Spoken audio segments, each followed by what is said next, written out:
And Riley's joining us again. Riley, it's August 1st. It's crazy because summer is almost over, and it's been a really hot one, and we're close to breaking records. Yeah, we are. Well, of course, we became the second warmest July on record. That was when we hit a record high for Portland today. We hit 98 degrees. But check out some of these stats. Of course, let's recap. Average temperature 73.9, so that puts us the second warmest July on record. We were 4.7 degrees above average. Rainfall, we were a little shy there, about 0.08 of an inch. We ended up with just over a half of an inch for Portland. As we look at the temperatures for the month, all the ones in red were the ones above average. The ones that were blue were below average, and you can see we really ended the month with very, very hot temperatures, of course, triple-digit temperatures, and we ended up having 12 days of 90-degree plus temperatures for this month. Now, as we look outside right now, something a little different to talk about. We're actually seeing some clouds moving in from the south. These are mid to high level clouds. Still fairly warm out there, though. We're still sitting in the 90s, 96 degrees. The winds have started to pick up like they do typically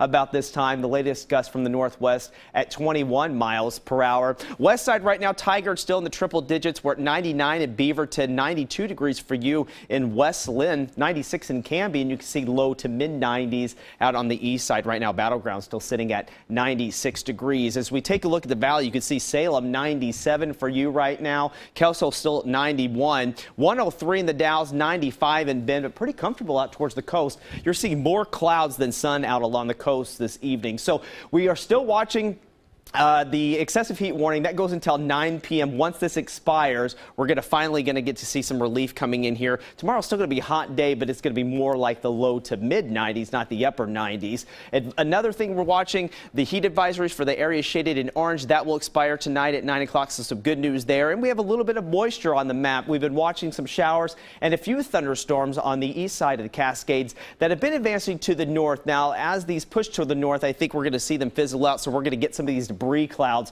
moving into the metro area tonight. So skies will generally be partly to mostly cloudy in the overnight hours. Again, we're going to still see this trend where we're going to get some mid-level moisture moving into tomorrow. So some of the models are still indicating the chance for some thunderstorms in the central parts of the state and also the eastern parts.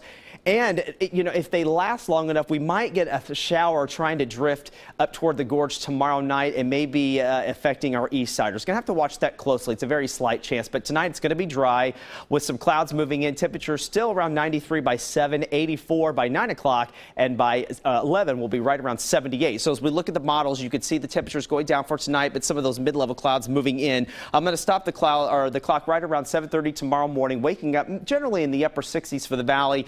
Mid 50s for Government Camp, right around 70 in the Dalles and 58 in Cannon Beach. Now again, tomorrow I think we'll see more in the way of filtered sunshine with some high to mid-level clouds. Still going to be hot, right around 92 by that 6 o'clock mark. But this model not showing it in particular, but a couple other models are trying to indicate a few isolated showers or maybe a thunder shower trying to roll up the Cascades into the gorge tomorrow evening. So we'll have to watch that closely. Monday, we'll see a mix of sun and clouds. Temperature is going to be a little bit cooler there for you in the mid 80s. So some good news there if you're over the heat. Tomorrow's still going to be hot on the west side, mid to upper 90s, low to mid 90s on the east side. Again, a slight chance of maybe a shower overnight. Tomorrow for Vancouver, still pretty hot for you at 95, as well as Scappoose and St. John's right around 95 degrees. So partly sunny skies, breezy afternoon for you along the coast. Temperatures ending up in the 70s. Will be pretty hot for you in Salem, right around 97 tomorrow for you, 96 in McMinnville and 94 in Kelso. Out east tomorrow, skies will be mostly sunny, a little hazy as well, but you will see the chance for a few thunderstorms developing toward the evening